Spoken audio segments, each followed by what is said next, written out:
ప్రపంచ వేదికగా మార్కెటింగ్.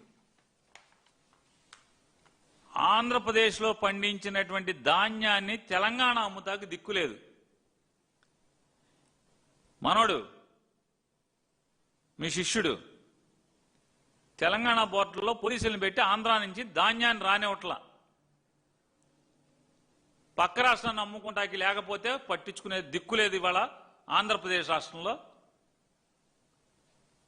ఎవడొక్కడ మీరు పట్టి చూసేస్తున్నారు? ఎవరన్నా ఒక్కడో ఏ మంత్రి పట్టించుకుంటున్నాడు? ముఖ్యమంత్రిది లేదు,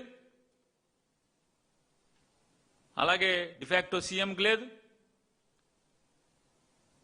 బాగా ఆకాశానికి కౌరులు చెప్పినటువంటి డబ్బాలు కొట్టినటువంటి పంచాయతీరాజ్ శాఖ మంత్రికి లేదు, ఉప ముఖ్యమంత్రికి లేదు, వ్యవసాయ శాఖ మంత్రికి లేదు, మార్కెటింగ్ శాఖ మంత్రికి లేదు, సివిల్ సప్లైస్ మంత్రికి లేదు.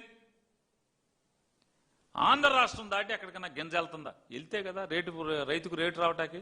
మీరు ఇప్పించలేరు, కనీసం సరిహద్దు దాటి ఇచ్చా కూడా మీకు చేత కాదు. మళ్ళీ అంతర్జాతీయంగా అమ్మాలంట, బయట దేశాల్లో అమ్మాలంట, పంచసూత్రాలంట.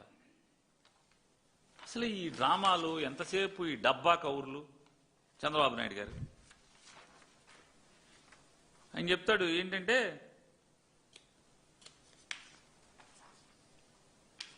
మొన్న వెళ్ళాడు ఆయన కడప జిల్లా, వైఎస్ఆర్ కడప జిల్లా పెండ్లిమర్రిలో చెట్టు కింద సెటప్ వేశాడు. రైతులు బాధలు చెప్తున్నాను. చెట్టు కింద ఒకటి సెటప్ వేశాడు. తెలుగు రైతులు అందరితో షూటింగ్ పెట్టాడు. వెళ్ళే స్పీచ్ చెప్తాడు, రైతు కాలర్ ఎగరేసుకునేలాగా చేస్తా అంట. నారా చంద్రబాబు నాయుడు గారు మీరు వినండి, తెలుసుకోండి. మీరెక్కిన ఈ 20 మాసాల్లో రైతుకి కాలర్ ఎగరేసుకోవడం సంగతి తర్వాత దేవుడెరుగు. ఒంటి మీద చొక్కా కూడా గతిలేని పరిస్థితి వచ్చేస్తున్నాయా? మీ దిక్కుమాలిన పరిపాలన వల్ల రైతులకి కాలర్ ఎగరేసుకోవడం తర్వాత సంగతి. ఒంటి మీద చొక్కా కూడా లేని పరిస్థితికి ఆ గతిలోకి తీసుకొస్తున్నారు. రైతుల్ని గాలికి వదిలేరు. ఇవాళ గాలికి వదిలేసి ఇవాళ పెద్ద మీటింగులు చెప్తారు. ఏంటంటే ఇంకోటి ఏంటంటే, ఈ నెల 24 నుంచి రైతన్నా మీకోసం అంట. నేను టెలికాన్ఫరెన్స్ పెట్టి చెప్తున్నాడు. ఏంటంటే, అన్నదాతల ఇళ్లకు ప్రజాప్రతినిధులు, అధికారులు పంచసూత్రాల అమలు ద్వారా రైతులకు కలిగే మేలుపై అవగాహన అంట.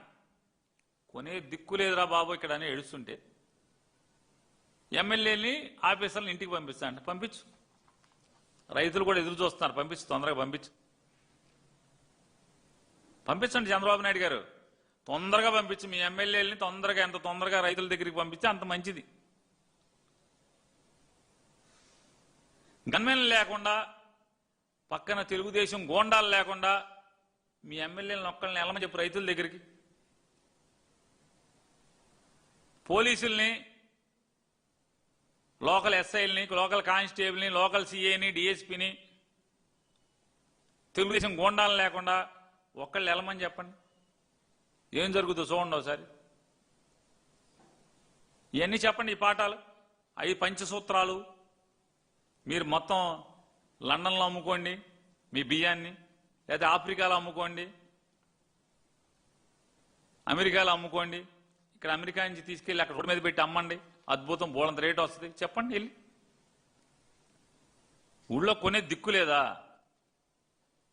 ఇవాళ ధాన్యం ఉంది, జరుగుతుంది. ఇవాళ మొత్తం ఆంధ్రప్రదేశ్ రాష్ట్రం దాదాపుగా మొత్తం అంతా కూడా ఎందుకని కామన్ వెరైటీ అయినటువంటి 13, 18, 1262, 1282 ఈ 3 రకాల మీదే దాదాపుగా ఆంధ్రప్రదేశ్ రాష్ట్రంలో మెజారిటీ రైతాంగం మొత్తం ఈ రకాలనే ఊడ్చినాయి. కామన్ వెరైటీ ఈ సార్వాలో, ఈ ఖరీఫ్లో మేజర్గా 13, 18, దాని తర్వాత 1282, 1262 ఈ 3 రకాలని మేజర్గా ఊడ్చారు.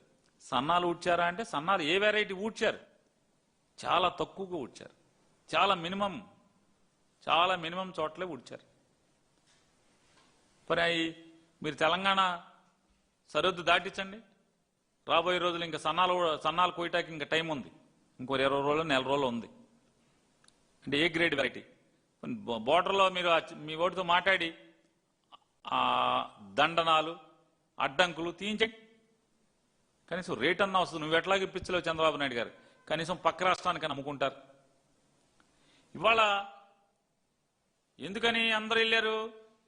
ఖరీఫ్లో ఈ 13-18 కానీ 1282 కానీ ఈ 1262 కానీ ఈ మెరీ ప్రత్యేకించి 13-18 కానీ వేస్తే 40 బస్తాలు వస్తుందని చెప్పని, ఎకరాకి 40 బస్తాలు పండుతున్నాయి. ఈ మోంతా తుఫాన్ వల్ల ఏమైంది? ఇవాళ 29, 30, 31 బస్తా దిగుబడి వస్తుంది. మీరేమో పంట నష్ట పరిహారం తెలుగుదేశం వాళ్ళకే రాస్తారా? తెలుగుదేశం ఇళ్లలో కూర్చొని రాస్తారా? ఈ క్రాప్ చేయరా? ఆంధ్రప్రదేశ్ రాష్ట్రంలో పంట మీదకి వచ్చి చేను మీదకి వచ్చి ఇది ఏ పంట అనేది నమోదు చేసిన దాఖలా ఉందా మీ 2 ఏళ్లలో? ఏ విత్తనం ఊడ్చారో కూడా మీ దగ్గర ఆధారం లేదు. ఈ క్రాప్ లేదు, అరకొరగా ఈ క్రాప్ చేశారు, అది చిట్ట చివరిలో. మరి ఇవాళ ధాన్యం కొనే దిక్కు లేక ఇవాళ 75 కేజీలు 1450 రూపాయలు, 75 కేజీలు 1450 రూపాయలు. ఇవాళ అది ఏమీ పాడవకుండా ఉంటే, గింజ చెడకుండా ఉంటే, రంగు మారకుండా ఉంటే 1450 రూపాయలు, కొన్ని చోట్ల 1400 రూపాయలు. ఎవడు పట్టించుకుంటాడు? ఎవడు పట్టించుకున్నాడు? ఈయన ఇంత సోకు చేస్తున్నారు. రైతులకు పంపించండి, తొందరగా పంపించండి. 24వ తారీఖున మొత్తం వెళ్ళి తీయించండి. రైతులు తిరగబడరా? రైతులు కాలర్ ఎగరేసుకోవడం తర్వాత సంగతి. మీ ఎమ్మెల్యేలు కాలర్లు పట్టుకోకుండా ఉంటే చాలు. కాలర్లని చొక్కాలు వేసుకెళ్ళమనండి మీ ఎమ్మెల్యేలని. ఇవాళ ఇన్ని బాధలు పడుతుంటే వరికోత మిషన్ ఏమో సుమారుగా 4,000-4,500 గంటక. ఖర్చులు పెరిగిపోతున్నాయా? ఇవాళ జగన్మోహన్ రెడ్డి గారు ఉండగా పంట నష్ట పరిహారం కింద దాదాపుగా నష్టపోయిన ప్రతి రైతుకి ఎకరానికి 10,000 రూపాయలు వచ్చేది. క్రాప్ ఇన్సూరెన్స్ మీరు చేయరు, మాది బాధ్యత లేదంటారు. ఇవాళ ఏమైంది? ఇవాళ రాష్ట్రంలో ఎంతమంది రైతులకు మీరు చేస్తున్నారు? 85 లక్షల రైతులని చెప్తున్నాం కదా. 85 లక్షల రైతుల్లో ఎంతమందికి మీరు క్రాప్ ఇన్సూరెన్స్ చేశారు? చేయరు. మీరు చేయకపోగా వాళ్ళని చేసుకోమంటారు. వాళ్ళు చేసుకునే పరిస్థితులు ఉన్నాయా వాళ్ళ? ఇవాళ మీరు ఎక్కిన తర్వాత, కాలు మోపిన తర్వాత వచ్చినటువంటి 15-16 వాతావరణ ప్రతికూలతల పరిస్థితుల వల్ల, అది తుఫాన్లా లేకపోతే అతి వర్షాలా గాలివాన్లా ఏదన్నా కానీ రైతుకు నష్టపోతే ₹1 ఇన్సూరెన్స్ రాలేదే. పంట నష్ట పరిహారం ఎవరికైనా ఇచ్చారా ఇప్పటికని చెప్తాను. ఈ 20 మాసాల్లో ఒక్క రైతుకన్నా 1 ఎకరాకి పంట నష్ట పరిహారం ఎక్కడ ఇచ్చారా మీరు? పంట నష్ట పరిహారం ఎవరికి ఇవ్వరా? ఏమి పట్టించుకోరా? నారా చంద్రబాబు నాయుడు గారు గడిచిన 20 మాసాలుగా రైతులకు ఎలక్షన్లకు వెళ్ళేప్పుడు ఎన్ని హామీలు ఇచ్చారు మీరు?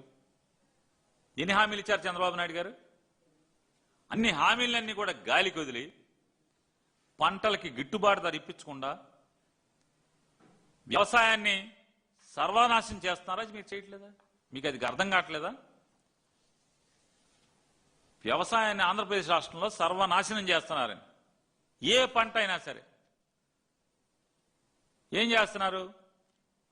వ్యవసాయాన్ని చంపేసి, రైతు వ్యవసాయాన్ని వదిలేలాగా మీరు వాతావరణాన్ని తయారు చేసి, రైతుల యొక్క పొలాల్ని 100 ఎకరాలు 1000 ఎకరాలు మీకు అనుకూలమైనటువంటి వ్యాపారస్తులకి దారాదత్తం చేసే పనిలో మీరు ఏమా బిజీగా ఉన్నారా? ఉండలేదా? అదే పనిలో ఉన్నారు కదా. విజయనగరం జిల్లాలో అలో లక్షణాన్ని ఏడుస్తున్నారు. 1000 మంది 1000 ఎకరాలు ఇచ్చేశారని చెప్తున్నారు. కారేడు ఏదో అని చెప్పని ప్రకాశం జిల్లా కందుకూరు దగ్గర కారేడు ఏదో అని, కరేడు, అక్కడ రైతుల 8,000 ఎకరాలు ఎంతో అని అలో లక్షణం వాళ్ళు ఏడుస్తారు. ఆ ఊరు ఈ ఊరు లేకుండా యథేచ్ఛగా ఇవాళ దళితులు కానీ, బీసీలు కానీ, ఎస్టీలు కానీ, లేదా పేద అగ్రవర్ణాలు కానీ వాళ్ళు పండించుకున్నటువంటి అసైన్డ్ భూములను కూడా లాక్కునేటువంటి దుర్మార్గమైనటువంటి ఆట మీరు మొదలుపెట్టారా లేదా? క్యాబినెట్లో అసైన్డ్ ఆస్తుల్లో సాగుతో అనుభవిస్తున్నటువంటి జీవితాన్ని వెళ్లదీస్తున్నటువంటి 4 ముద్దలు తింటున్నటువంటి పండించుకుని 4 ముద్దలు తింటున్నటువంటి ఈ పేద రైతులందరినీ భూములు లాక్కుంటాకి క్యాబినెట్లో మీరు తీర్మానం చేసి చట్టం చేయబోతున్నారని చెప్తున్నారు కదా. అసలు చంద్రబాబు నాయుడు గారి గంతినెక్కంగానే ధాన్యం, మిర్చి, పత్తి, పొగాకు, కోకో, మామిడి, పెసలు, మినువులు ఒక్కసారి డామ్మని రేట్లు పడిపోలేదా? సిగ్గుపడరా మీరు? అసలు సిగ్గుపడకపోగా ఇంకా డబ్బా మాటలు, సొల్లు మాటలు, పిట్టలు దొరక ఊర్లు చంద్రబాబు నాయుడు గారు. ఈ సంవత్సరం ఏమైంది? ధాన్యానికి ధర లేదు. ధాన్యం కొనే రైసు మిల్లర్కి యథేచ్ఛగా మీరు పగ్గాలు అప్పచెప్పి, రాజ్యాన్ని అప్పచెప్పి ప్రభుత్వాన్ని వాళ్ళ చేతిలో పెడితే రైతుకి ఏం జరుగుతుంది? మేలు